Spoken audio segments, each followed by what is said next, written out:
Hey there guys, welcome back to another video. Today I'll be showing you how to get any leads on cleaning ads in Google Ads. So the first thing you need to do is open up your Google Ads website. Then after that just go and sign in to your account. So after you sign in, this homepage will open up. So just navigate your way here to the campaigns option.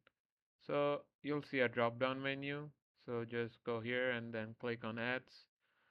So after you click on ads, you'll be able to see all of your running ads here.